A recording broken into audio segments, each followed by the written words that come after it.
Today, Uranus is moving out of fucking Taurus, okay? I have a Taurus moon. It's moving out of Taurus after 7 years of disruption, chaos. Like, I was 22 years old when Uranus moved into Taurus. And I just look back and I'm like, oh yeah, there you go, 22. That was the first time I separated from my husband. A lot of people don't know that we were separated a time before. We got divorced. I was navigating a affair with a professor from my undergrad, and my husband was navigating his alcoholism, and we were getting ready to move to California so that I could do grad school. And that was just the beginning. That was the beginning of everything. That was, I look at it, it was like, yeah, that was a 7-year period of like leaving Utah to now, and like where I am now in LA. If you had asked me 7 years ago if I ever thought that I would be living in LA, not a chance. Not a fucking chance. And I'm like, oh yeah, 7 years. That includes the whole San Diego saga, the whole coming out of the closet. Like, literally, let's look at the last 7 years. The countless, there's like the external events, but then there's also like, the everything that happened like within me, from like really deeply healing so much grief that I had, writing a book, coming out of the closet in multiple ways, getting divorced, and leaving my husband, the only family that I had, living in my car, like navigating into my partner violence, leaving that relationship, healing my codependency, countless rehabs, countless attempts, just complete and utter misery and suffering.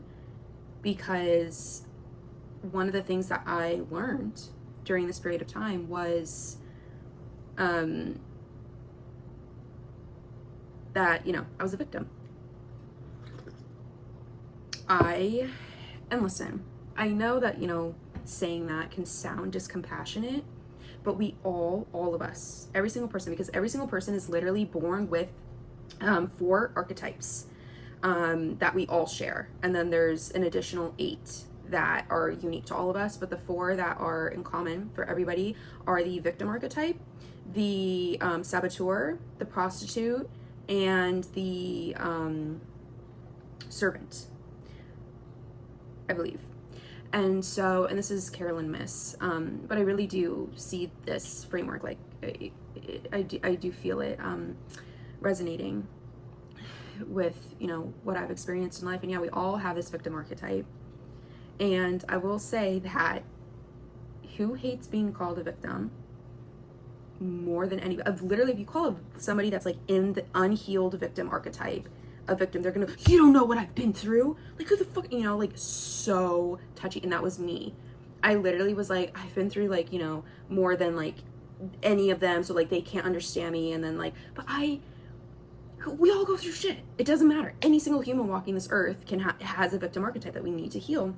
And, that was the biggest thing for me. I kept waiting around for someone to come heal me, for something to intervene and just suddenly make me not feel so miserable about my life, to make me stop suffering, to make me like, and of course this isn't conscious, right? This is like a deeply unconscious, ingrained, it was a learned helplessness. I was literally I literally felt like a dog in a cage, that they had like, the door was open for me to leave, but like I wouldn't leave because like I had just like, oh, you're gonna get zapped. So like I just stayed there, and I was like, okay, someone can bring me food. I'm in this cage, I can't leave, and so there was this moment where I realized this in the last 7 years. I had been waiting my whole life for my knight in shining armor, someone to come make my whole life better. And again, unconscious. But it wasn't until I ended up miraculously completely alone. Completely alone. No partner, no roommate, completely alone in my apartment, in physical agony, because I had a kidney infection, when my doctor called and said the appointment's canceled. I sank to the floor. I was like, well, this is it. This is it. I'm gonna die, right? Like, what happens now? I literally was like, this is it. The fuck? Like,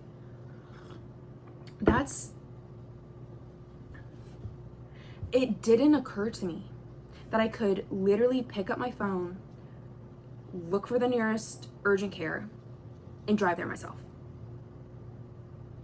It took me about 45 minutes of just sitting there being like, well, what do I actually do? Because, like, I could die, to get there. The moment that I got there, though, the moment that I was like, because you know what, this is what victims do. Victims go, oh, I tried. For me, making that doctor's appointment about like 3 weeks into this UTI that turned into like a kidney infection was me trying. Me leaving my abusive relationship, like, I thought that was enough. You know, it's like we there's like these breadcrumbs, but it's like, what happens when you're healing this archetype is that you have to keep relentlessly showing up, because you have to actually prove to yourself. It's like, again, the learned helplessness, the dog in the cage. You don't think they're not going to come out just for a couple treats, right? You have to retrain, rewash, rebrainwash, like reprogram the mind to literally prove I got me, right? You have to prove that to yourself. So like, here I was in this moment on the floor. I was like, Spirit, I've done everything. I'm alone. I left these people. I was still functioning like a victim. I still thought, oh, someone should come in and save me in this moment. Someone should just be here to know what to do, to take me to the doctor, to do all these things. Would that have been lovely? Yes. You know, when you're sick, to have someone take care of you. But I had done that, you know, and this was the moment. I'm telling you, the moment that I got to the doctor, that I said, I'll figure out the money, I'll like, let me take care of me, I got this. And I did that. And I helped myself. I showed up. I was the knight in shining armor. Everything changed for me after that, because I could look at myself in the mirror and look back at my entire life, literally my entire life, and look in every single circumstance the way, feeling and like acting and functioning from a place of victimhood and helplessness and being disempowered, you know, had hurt me. Had I been victimized in life? Yes, of course, okay? That's not what this is about. I've been through stuff. I know you've been through stuff. We have all been through things that can give us, you know, the card of, you know, victim. Like, okay, shit's happened to you. But it's really about healing through that. And I do that non-judgmentally. I can look at people all the fucking time and be like, okay, like, this is a little bit of an unhealed archetype that this person's gonna have to work through. And I'm very passionate about this because, like, I have so much compassion for, you know, what I went through, what the kids I grew up with went through, and just like a lot of like human suffering, what that does to somebody, and the way that we all, you know, have to heal through that. But I'm really passionate about the journey of the spirit and the mind that it takes to get to the point where somebody can look in the mirror and be like, oh yeah, I've been acting like a victim. Because guess what? Nobody's coming to save you. And that moment is so empowering for me. It's so empowering for me to speak with somebody that understands that nobody's coming to save you or your life. Nobody's coming to fix you or your life except you. Literally, all the help things, the therapy, the spirit even, God, prayer, useless. Literally useless if you do not believe that you have agency over your own life. If you do not believe that, like, you can actually do the thing, you can actually change, useless. You better not waste your money. You know, I spent decades in therapy from a victim place. Did I get some things out of it? Yes, but I swear to God, the healing that I did from being outside of therapy and being brutalized by life and having to continuously show up with no other choice besides giving up. I feel like when I was like in this little like therapy rehab cycle that I was in, you know, because it's like it was a revolving door for me, because I was like, this is a story that I know how to play. and let me tell you where it started, because I was literally, I had done 6 months in rehab with this therapist, who I projected all of my mommy issues onto her, and I think she even, like, there was a lot of transference between us, and it was the first time I'd worked through this trauma with somebody, and during this rehab stay, there was a moment where literally my legs stopped working. You know, like how some people have like the hysterical blindness, or like, you know, like all of a sudden they'll go blind, the soldiers, and it's like real. It's a real physical thing, but it's like caused psychologically. That happened to me before a therapy session. I literally, my legs became paralyzed. Like my ex-husband like came home from work and helped me.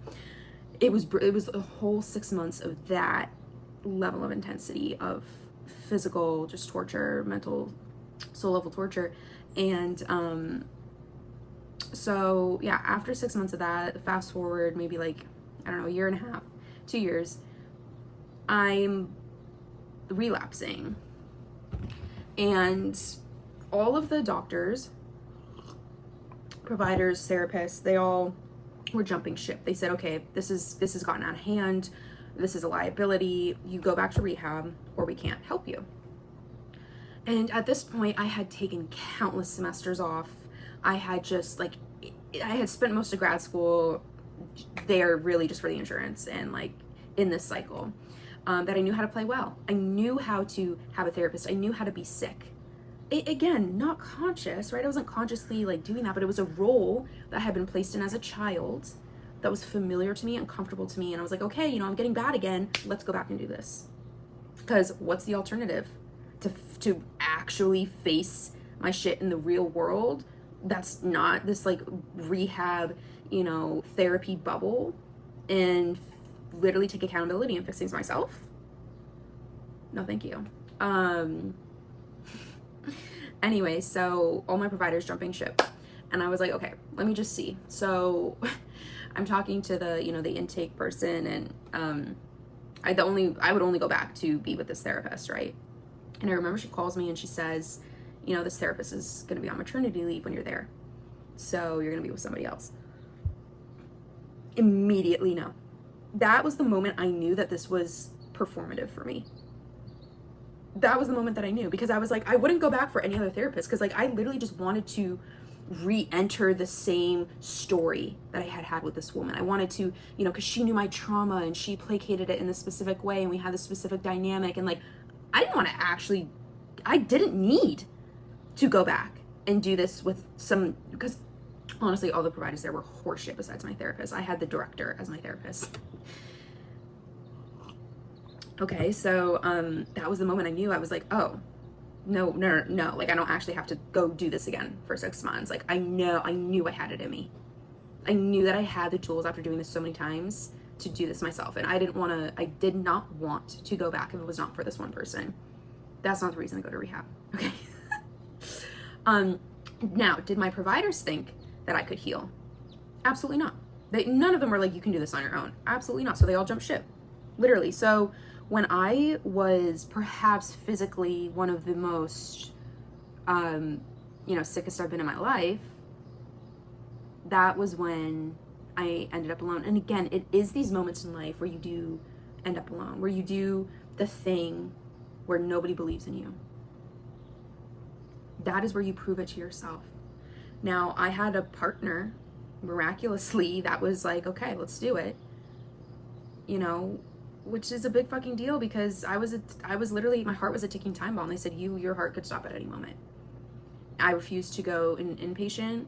I literally like sat on the couch and I did the thing. I spent all of winter break nourishing myself as the best I could, physically, spiritually, and emotionally. I literally like made the whole winter break, like all of these like life activities, like really intentional shit that like my husband and I just like had stopped doing, not done, because we had just been so miserable, like in our own lives and in our marriage. And I was like, no, like we went whale watching, we got ice cream, we did all these things to try and like kickstart, like, no, this is what life's about. And I did that. And I actually healed. I actually restored. I did that with all, like, I'm telling you, like 7 providers walked away from me. Like, it was like literally jump ship, have fun, liability. That was one of the first moments. I think that was the first moment, because after that, I felt so powerful. After that, when my outpatient therapist, because she wasn't there through all of this, because she went on maternity leave. So I was like dealing with this other person like through all of this, and she came back, and we had issues, and I had, after all of that, I literally had the guts to like say to her, like, I don't like the way that this thing was handled, and I don't know if we're a good fit.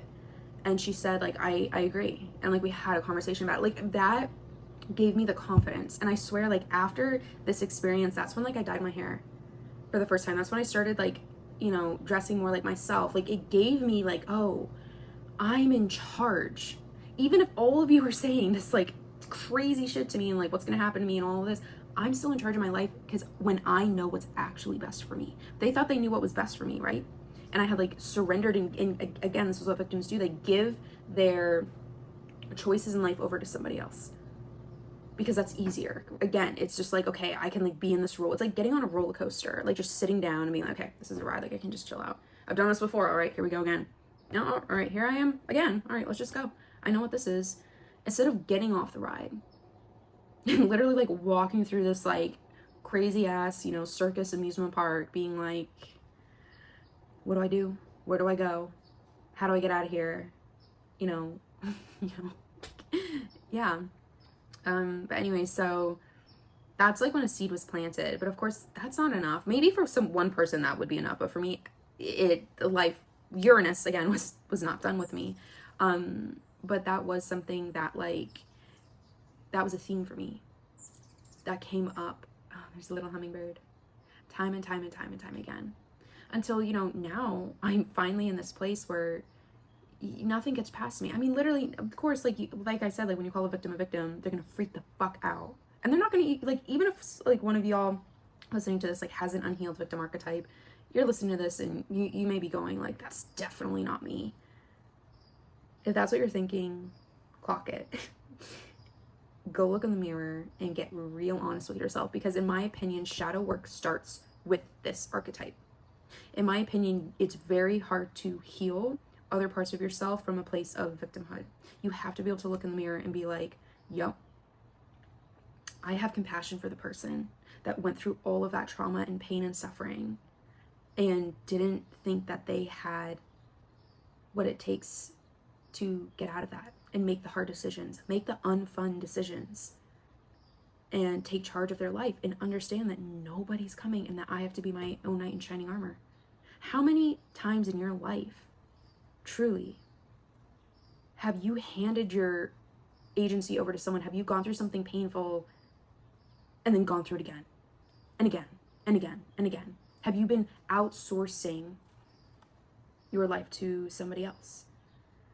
Have you not felt like you can make those hard decisions because you kind of just want to stay in your stuck place? How often do you actually fear your own freedom? If someone called me a victim now, I'd be like, okay, like it wouldn't affect me. Not because like I wouldn't be curious. I am very curious about how this archetype shows up for me, like now and always. But like, I also, like, I don't have judgment over it. I've released that. I have a lot of compassion. And that is the first step to healing this archetype, is having compassion. You are not going to heal the victim archetype from a place of judgment and self-hate, right? Because of course we hear this phrase all the time, like, don't be a victim, you're acting like a victim. Like, that's not compassionate, right? At the same time, like, we need to be able to look in the mirror and say that to ourselves. Okay.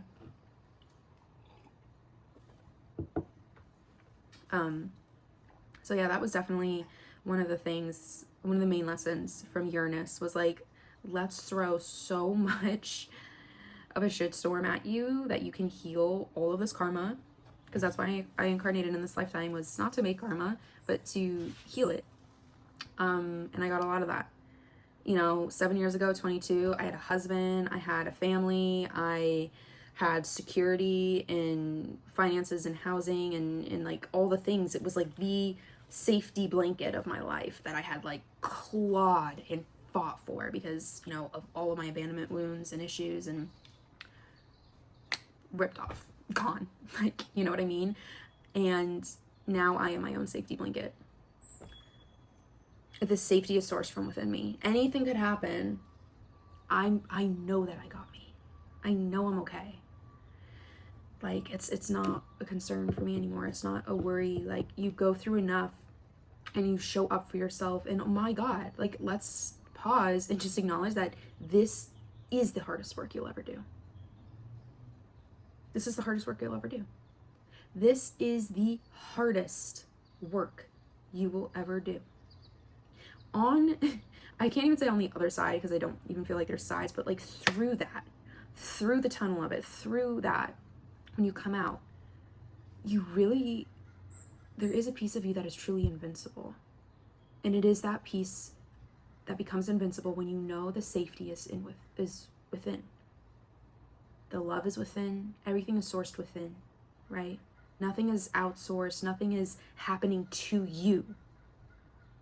You are in a state of being with life. It's completely different, and that is what is on the other side of this work.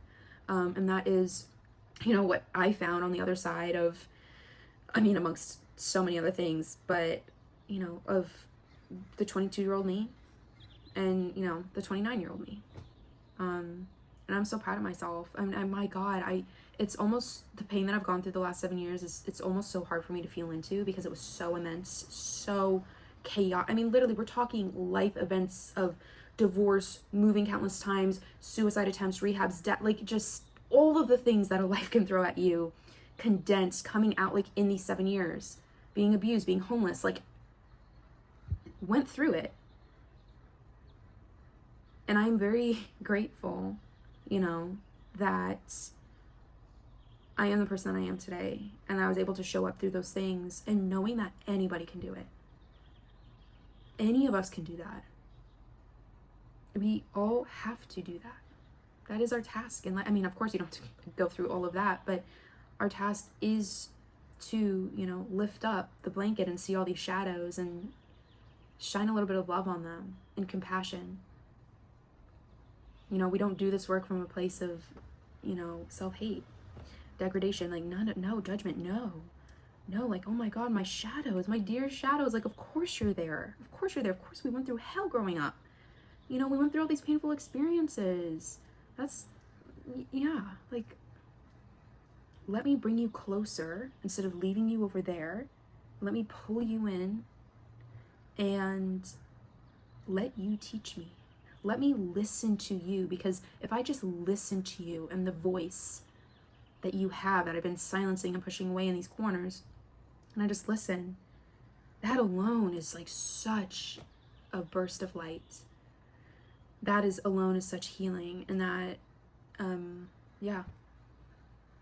that is what we have to do. And that work never stops. That is life's work.